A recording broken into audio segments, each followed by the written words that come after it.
4-year-old beggar girl forced to lick restaurant floor, but a millionaire saw everything and did something no one expected. Watch until the end. You won't regret it. Comment what you think will happen. Your opinion is very important. And subscribe to my channel to support my work. Your help is very important. The warm air of Harmony Creek carried the scent of fresh bread and coffee when Jasper Blackwood, 52, nearly spilled his cup upon hearing that scream.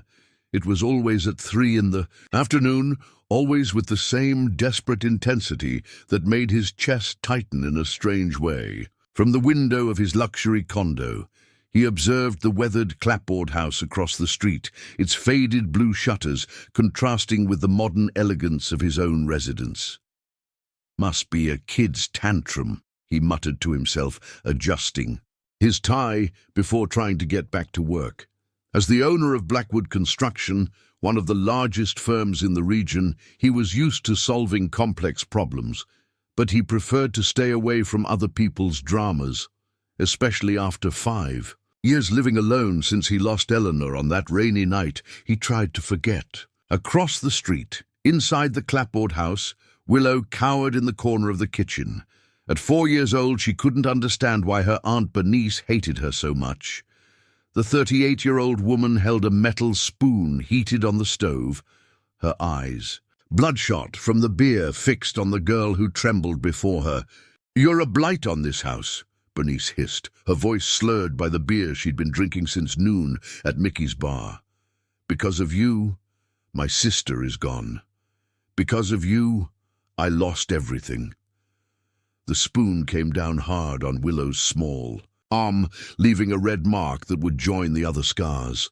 The girl bit her lip to avoid screaming louder. She had learned that screams only enraged her aunt further, fired from the local diner for absences caused by her addiction. Willow closed her eyes and tried to remember the gentle voice of her mother Hazel singing that lullaby before bed. It was all that was left now. Fragments of memories and a melody that echoed in her mind during the most painful moments. "Stop whining," Bernice grunted, putting the spoon away as if it were natural. "Go to your room, and I don't want to see you until tomorrow. And if you smear those walls again with that charcoal, you'll see what real punishment is." Willow ran to the small room in the back, a stuffy space with an old bed and a crucifix. There, she curled up in the thin sheet and began to hum her mother's lullaby softly, the only thing that still consoled her. Jasper stopped reviewing contracts when he heard the faint but distinct sound. He knew that song. Eleanor used to sing it when she cooked, a folk song about free birds. He approached the window, his eyes scanning the facade of the clapboard house. One of the back windows was ajar, and from there came that child's voice, shaky but persistent. For the first time in 3 weeks, Jasper felt something other than simple annoyance. There was something in that voice that struck a sensitive chord in his chest, something that reminded him of responsibilities buried under layers of work and isolation. In the house next door to the clapboard, Maristela Santos, a retired teacher of 61 years old, watered her begonias when she heard the singing. During 40 years of teaching, she had developed a sixth sense for children in distress.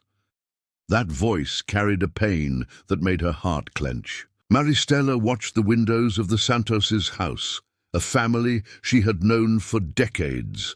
Bernice had always been problematic, but since taking custody of her orphaned niece, something had changed. The girl never played in the yard, never ran through the streets like other children in the town. Meanwhile, Jasper remained at the window, an uncomfortable feeling growing in his chest. The music had stopped, but something in those few minutes had awakened dormant memories. Memories of Hazel, his former employee who had resigned abruptly 5 years ago, a few months before Eleanor's accident. Hazel was a gentle woman, always humming while organizing the firm's files. Then, suddenly, she simply disappeared, leaving only a formal letter and many unanswered questions. He had never thought about her again until he heard that familiar song echoing from a house where a child seemed to suffer in silence. The sun began to set over the mountains surrounding Harmony Creek when Willow finally fell asleep, exhausted by pain and fear. Her small fingers clutched the sheet, and in her dreams she flew like the bird she secretly drew on the kitchen walls with pieces of charcoal from the yard. Jasper closed the curtains and tried to return to work, but he couldn't concentrate. Something had changed that afternoon, something he didn't yet fully understand. For the first time in years, he felt it was perhaps time to pay attention to what happened beyond his windows. Night fell on the Efau town, but the echo of that child's song continued to resonate in the mind of a man who had spent 5 years running from his responsibilities.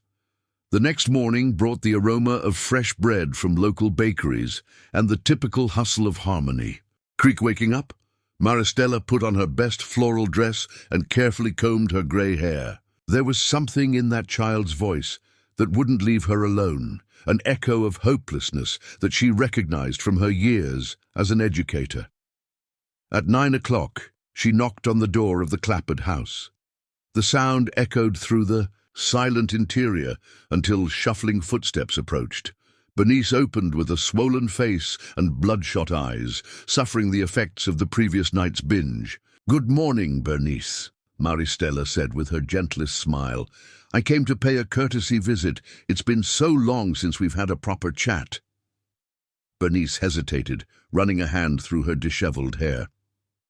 "Oh, Mrs. Santos, it's not a good time. The house is a mess."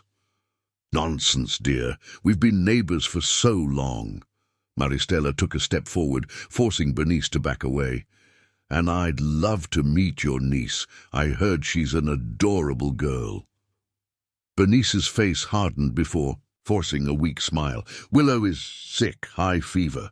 Best not to get close." A soft noise came from the kitchen, the sound of something being dragged on the floor. Maristella perked up her ears, recognizing the sound of a child trying to move silently. "Perhaps I can help," the teacher insisted. "I have experience with sick children. I raised 3 kids." "No need," Bernice replied quickly, blocking the entrance. "I already took her to the doctor. It's just a flu." Maristella noticed Bernice's nervous hands, how she avoided eye contact, and especially the strong smell of alcohol even so early.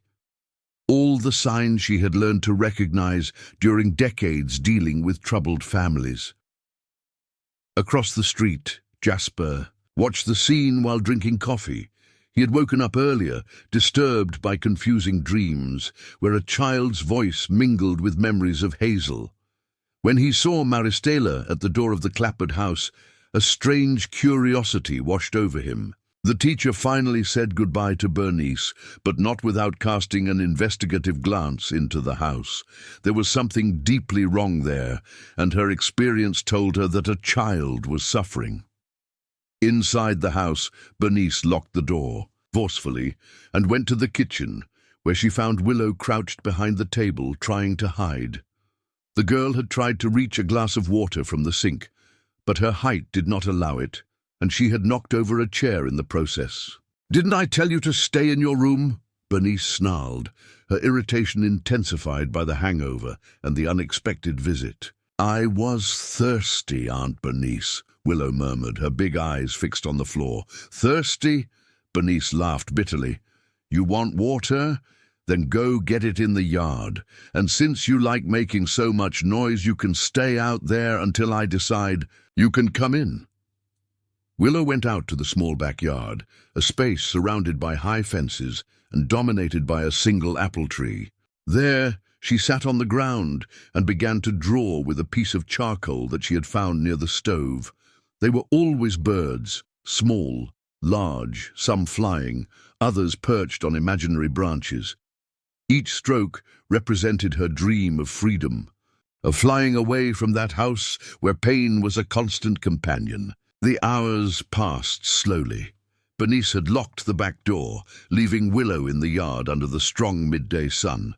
The girl began to feel dizzy, but she knew that knocking on the door would result in more punishment. So she began to hum her mother's lullaby softly, the melody being her only source of comfort. It was this melody that reached Jasper's ears again. This time he couldn't ignore it. There was something too familiar in that voice, in that specific song. He grabbed his cell phone and, almost without thinking, began to record. He didn't know why, but an instinct told him that he might need that evidence. While recording, fragments of memories began to fit together.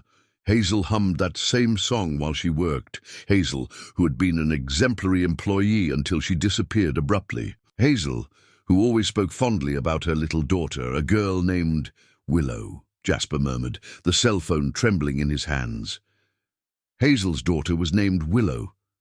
The realization hit him like a punch to the stomach. The child suffering in the house across the street was the daughter of his former employee, the gentle woman who had worked for him for 3 years before simply disappearing. How hadn't he made this connection before? Jasper put away his cell phone and began to pace back and forth. He vaguely remembered Hazel mentioning family problems, a sister with whom she didn't get along, financial difficulties. But he was so absorbed in his own problems at the time, the growing conflicts with Eleanor, the problems at the company, that he hadn't paid attention. Now, 5 years later, Hazel's daughter was across the street. And from the sounds coming from that house, she wasn't in a good situation. The guilt he carried, for the loss of his wife, multiplied, now including regret for not helping Hazel when she clearly needed it. At 3 o'clock in the afternoon, promptly, the screams started again. This time, Jasper did not turn away from the window. He watched with growing horror as through the kitchen window of the clapboard house, he saw a female silhouette moving aggressively. He grabbed his cell phone again and began to record, this time with more determination. What he saw through the screen made him nauseous. Bernice was holding something in her hands. It appeared to be a kitchen utensil, and gesturing violently towards a small figure that he could barely distinguish.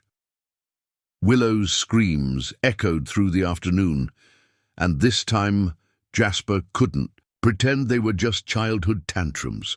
When the silence returned, he remained at the window for a few more minutes, his heart pounding in his chest.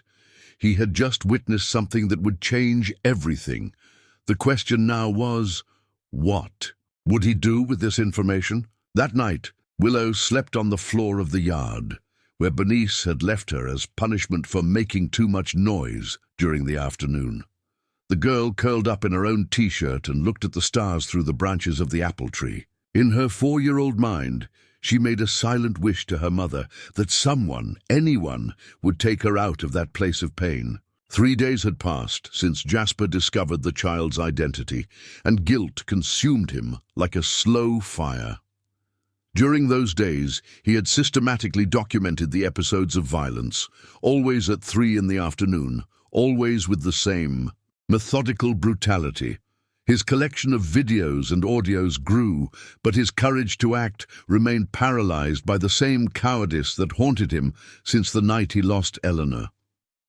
On that Thursday morning, Maristella made a decision that would change the course of everything. She had spent the night awake, tormented by the certainty that a child was suffering just a few meters from her house. Her 4 decades as an educator had taught her to recognize the signs, and all were present in the Santos's clapboard house. She decided to approach the situation differently. Instead of trying a new direct visit to Bernice, she opted for a more subtle strategy. At 7 in the morning, she positioned herself in the side yard of her house, the place from which she had the best view of the backyard of the clapboard house. What she saw horrified her. Willow was sitting under the apple tree, completely alone, wearing only a torn t-shirt and underwear. Her small arms were marked by obvious burns, some still red and inflamed. The girl drew on the ground with a piece of charcoal, creating shapes that Maristella recognized as birds. "My God," the teacher whispered. her hands trembling as she held the fence that separated the yards. It was worse than she imagined, much worse. Willow looked up and saw the lady watching her. For a moment, the two stared at each other in silence. Then, to Maristella's surprise, the girl smiled, a weak but genuine smile, and waved shyly. "Hi, Grandma," Willow said with her tiny voice, using the affectionate term she gave to all elderly ladies. "Hi, my dear," Maristella replied, struggling to keep her voice steady. "Are you okay?" Willow glanced quickly at the windows of the house before answering. "I'm fine. I'm just drawing birdies." "That's beautiful. Do you like birds?" "I like them a lot. They can fly wherever they want," the girl replied, her big eyes shining with a sadness that broke Maristella's heart. At that moment, Bernice's harsh voice echoed from inside the house. "Willow, where are you, girl?" The terror that instantly took over the child's face told Maristella everything she needed to know. Willow got up quickly, wiped her hands on her t-shirt, and ran into the house, but not before looking once more at Maristella with an expression that screamed for help. Maristella remained in the yard for a few more minutes, processing what she had seen. The burns, the fear, the way the child reacted to the aunt's voice, everything confirmed her worst fears. She could no longer pretend that she didn't know what was happening. Meanwhile, across the street, Jasper had witnessed the entire interaction. Through his window, he could see the Santos's yard partially, and the sight of the marks on Willow's arms made him queasy. For the first time in 5 years, he felt genuine fury burning in his chest. Hazel had trusted him in some way. Even if, indirectly, even if he didn't know it at the time, she had left her daughter in the care of a family who lived in the same town where he lived. And now that child was being tortured while he watched from his comfortable window, paralyzed by his own cowardice. At 11 in the morning, Maristella made a courageous decision. She put on her best social attire, took a tray with homemade cookies she had prepared as a pretext, and went again to the clapboard house. This time she wouldn't take no for an answer. Bernice answered the door reluctantly, clearly irritated by the neighbor's insistence. "Mrs. Santos, I already told you it's not a good time." "Bernice, dear, I brought some cookies I made yesterday," Maristella interrupted firmly. "And I insist on getting to know little Willow better. As old neighbors, it's our duty to support each other." Before Bernice could protest, Maristella had already entered the house, using all the authority that decades of classroom had given her. The interior of the clapboard house was dark and smelled of mildew mixed with alcohol. Old and poorly maintained. Furniture occupied the living room, and there was a heavy atmosphere that made the air seem difficult to breathe. "Willow is sleeping," Bernice lied, blocking the way to the back of the house. "What a pity. Maybe another time then," Maristella said, but her experienced eyes had already catalogued several disturbing details. Dark stains on the kitchen floor that seemed to have been poorly cleaned, a metal spoon left on the stove, and, mainly, small charcoal drawings on the walls that had clearly been made by a child. At that moment, a low sound came from the direction of the kitchen, a muffled sob, almost imperceptible. Maristella and Bernice froze. The silence that followed was tense and revealing. "Must be the neighbor's cat," Bernice said quickly, but her voice trembled slightly. Maristella smiled and nodded, but had decided she had seen enough. "Well, I'll let you rest then. But Bernice, remember that I'm always right here if you need anything at all." Maristella's tone made it clear that it wasn't just a casual offer of help. It was a subtle but direct warning.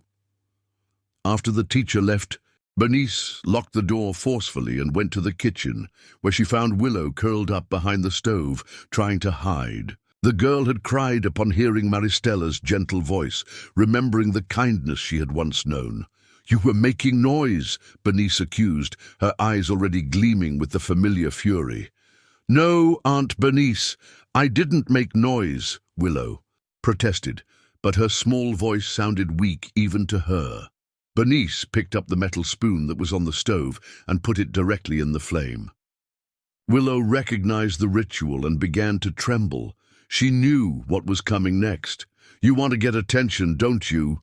Bernice hissed as the spoon heated up. "You want the neighbors to come here asking questions? Do you think I don't know how to take care of you?" Across the street, Jasper had positioned his cell phone in the window and was recording again. This time, he managed to capture not only the sounds, but also partial images through the kitchen window. What he saw made him make a decision that would change everything. He couldn't be just a silent observer anymore. Hazel had been a good person, a dedicated employee who always spoke of her daughter with love. That child was his responsibility. Now, whether he wanted it or not. While Willow suffered another episode of systematic torture, Jasper made a call he hadn't made in months. He called Dr. Randy Caldwell, his personal lawyer and old college friend. "Randy, I need your help with a delicate situation," he said, watching through the window as Willow's screams echoed through the afternoon. "It's about a child, and I think it might be a matter of life." The lawyer's voice turned serious on the other end of the line. "Jasper, are you serious? What's happening?" "I can't explain it over the phone. Can you come here early tomorrow morning? I have evidence, things that will shock you." That night, after Bernice fell asleep drunk on the living room sofa, Willow managed to sneak out to the yard. Her new burns burned, but the physical pain was less than the pain in her heart. She sat under the apple tree and looked at the stars, humming her mother's lullaby softly. What she didn't know was that for the first time in months, someone was truly paying attention to her suffering. And that, in the next few days, her life would change in ways she couldn't even imagine. Dr. Randolph Caldwell arrived at Jasper's condo on Friday morning with a grave expression. The two men had been colleagues at university almost 3 decades ago, and Randy knew well the emotional isolation that his friend had built after the loss of his wife. Therefore, the urgent phone call the previous night had surprised him so much. "Jasper, I need you to tell me exactly what's going on," Randy said, sitting in the spacious living room. "You talked about a child in danger, but I need details." Jasper poured coffee and positioned himself near the window, the place that had become his obsession in recent days. "The girl who lives in the house across the street is the daughter of a former employee of mine, Hazel Santos. She is being mistreated by the aunt who takes care of her." "Mistreated how?" asked Randy, taking a notepad from the briefcase. "Burns, daily screams, neglect." Jasper paused, struggling with the words. "I have recordings, Randy, evidence of what is happening." Randy was silent for a moment, processing the information. "Jasper, this is very serious. If you have evidence of child abuse, you need to contact the appropriate authorities immediately." "I know," replied Jasper, running his hands over his face. "But there's something else. Hazel worked for me for 3 years. She left abruptly in 2019, a few months before Eleanor's accident.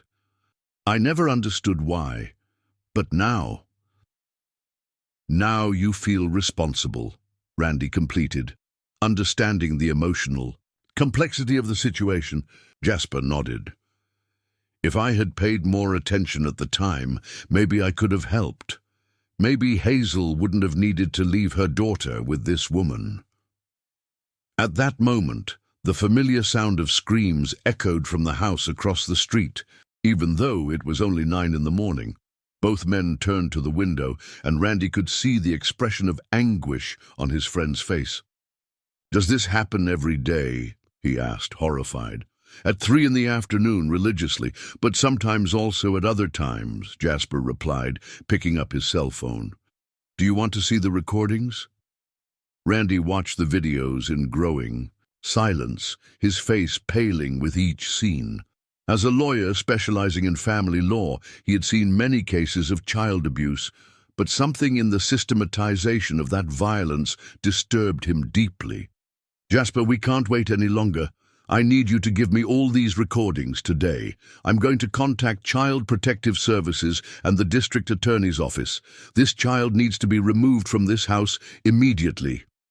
While the two men planned the intervention, across the street, Willow lived another day of terror. Bernice had woken up with a particularly severe hangover and discovered that there was no more alcohol in the house. Her irritation multiplied when she found new drawings of birds that Willow had made on the kitchen wall during the early morning. "How many times do I need to tell you not to mess up the walls?" Bernice screamed, holding Willow by the arm hard. "Enough to leave marks. You're a blight, a curse on this house," Willow tried to explain, to say that she had dreamed of her mother and that the drawings made her feel less alone, but the words were lost in sobs. At 4 years old, she still didn't fully understand why her aunt hated her so much, why each day brought new pain. That's when the twist that would change everything forever happened. While Bernice prepared another cruel punishment, firm knocks echoed through the house. They weren't the polite knocks of Maristela. They were official, authoritarian knocks that made Bernice freeze with fear. "Child Protective Services, open the door, please."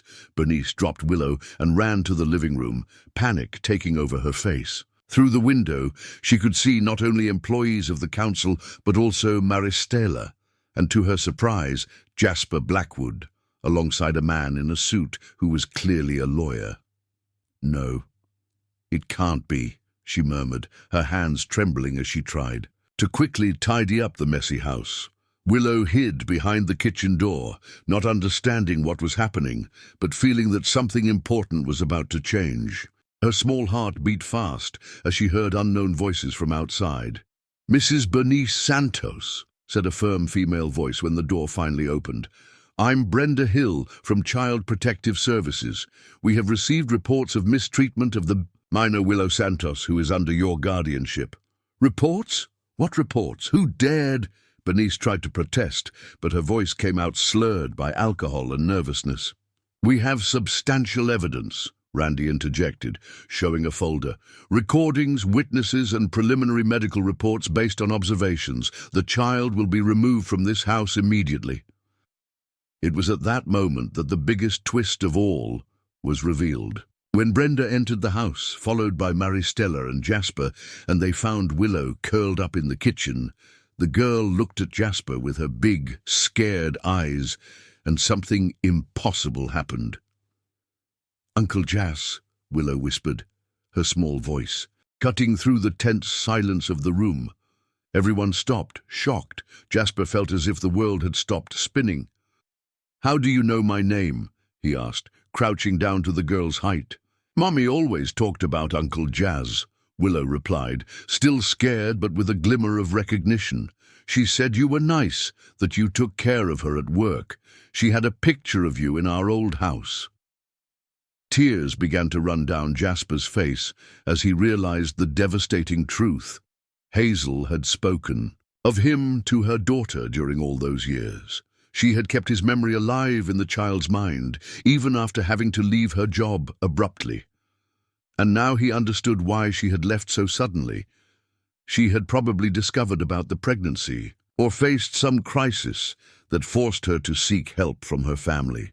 "Willow," he said with a choked voice, "do you want to come with me, away from here, to a safe place?" The girl looked at Bernice, who was being restrained by the council employees, then at Maristela, who smiled encouragingly, and finally back at Jasper. "Will Uncle Jas take care of me like he took care of Mommy?" she asked, with the devastating innocence of her 4 years. "I'll take care of you forever," Jasper promised, extending his hand. "Your Mommy would have wanted it that way." As Willow hesitantly took Jasper's hand, Maristela approached and completed the circle of protection around the girl. The teacher had decided that she wouldn't let that child face that transition alone. She would be the mother figure that Willow would need during the first months of adaptation. Bernice was taken to give statements, finally facing the consequences of her cruel acts. Randy took care of all the legal aspects of the emergency guardianship, while Brenda coordinated the medical and psychological care that Willow would need. 6 months later, in the same window where it all began, Jasper watched Willow playing in the yard of her new house, a house he had bought specifically so that she would have space to run and be a child. Maristela was there every day, helping. With the adaptation and becoming the grandmother that Willow had never had, the girl still drew birds, but now they no longer represented the desire to escape. They represented the freedom that she had finally found. And every night, before sleeping, she sang her mother's lullaby, but now as a celebration of life, not as a desperate plea for salvation. Jasper had finally found a purpose that filled the void left by Eleanor's departure. By saving Willow, he had saved himself, discovering that sometimes the greatest blessings come disguised as the greatest sufferings, and that love can blossom even in the most arid soils of human pain. If you liked this wonderful story, please comment. Your opinion is very important, and if you love beautiful stories, subscribe to my channel. I promise to make your day better with my videos.